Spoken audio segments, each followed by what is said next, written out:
In our ordinary lives, we find ourselves burdened with a set of duties or tasks that weigh us down, or put us in social predicaments due to our inability to say no.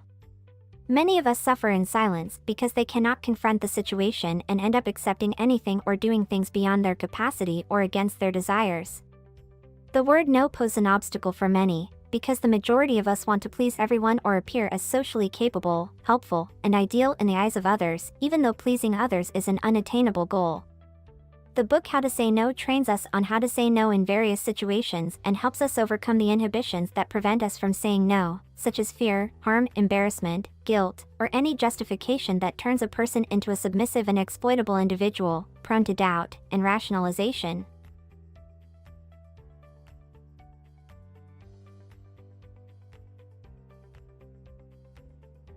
How to Say No by Corinne Sweet.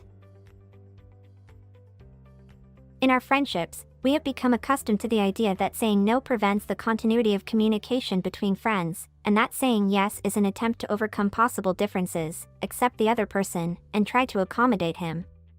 This type of friendship requires us to undergo a series of experiences because true friendship demands independence and distinguishes each individual from the other.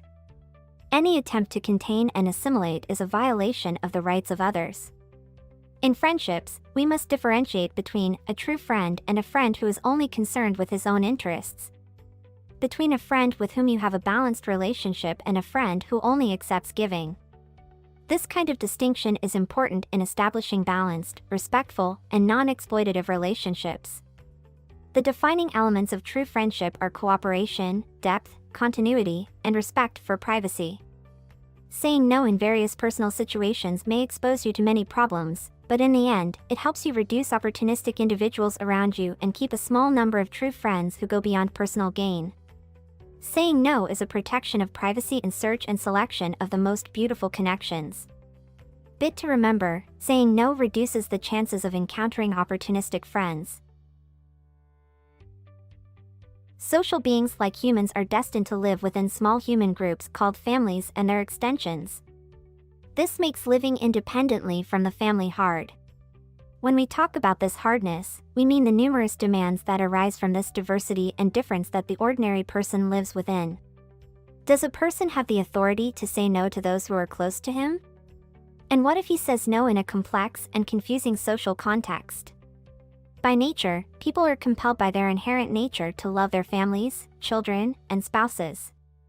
Saying no in this context complicates the ways of communication and friendly relationships with the family for many individuals. However, despite its difficulty, this matter must be considered from another perspective. The word no does not imply rejection, hatred, unwillingness, or revenge.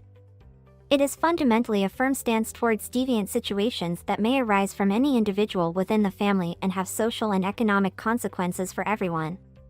It also preserves the supposed affection at the expense of tainted affection that may result from satisfying certain demands.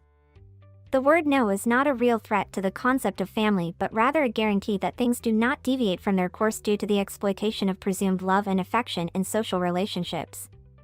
Bit to remember, saying no prevents the family from exploiting presumed love and affection. The work environment bears a striking resemblance to a family environment. Employees or workers coexist through the tasks imposed on them by work, and they share all of that in the form of groups with diverse roles that merge into one aspect, which is the final product or the goal of the work. This makes people vulnerable to blackmail or exploitation by employers, colleagues, or various people. When one cannot say no in such an environment, he becomes susceptible to various types of embarrassment and targeted mistreatment, turning the work environment into a space of torment instead of being a realm for work and creativity. How can we say no in such an atmosphere without losing our relationships? The first rule that a person should adhere to is to know the boundaries of his job and work. This ensures that a person only takes on what his task and job, or the laws governing them, allow. Here, caution and realism are necessary. Saying no protects you from inappropriately carrying out tasks beyond your position, which can affect your professional life in the future. Bit to remember, saying no in the workplace protects your professional and job prospects. You may succeed in different environments like family, work, and friendships in saying no. However, in life, you may encounter individuals who are not of this kind, difficult people. They can be frustrating, demanding, such as those who work in marketing, trade, or those who want you to donate to this cause or that. These are difficult people because the nature of their work relies on persuasion and using all forms and methods to put others in a position where they can't say no. The problem with these individuals is that they treat you in a demeaning manner, filled with fallacies and emotions, to make you like a servant or a soft dough in their hands. Here, saying no becomes a necessary reality and is imposed by the need to restore your violated self from such models that thrive on fragile and compliant personalities. Saying no is the true immunity because it essentially means withdrawing the fear from the illusory reality they want you to fall into or be led to. It also, on another side, conveys the idea to such models that all the fallacies on which their discourse is based are under the criticism and deconstruction.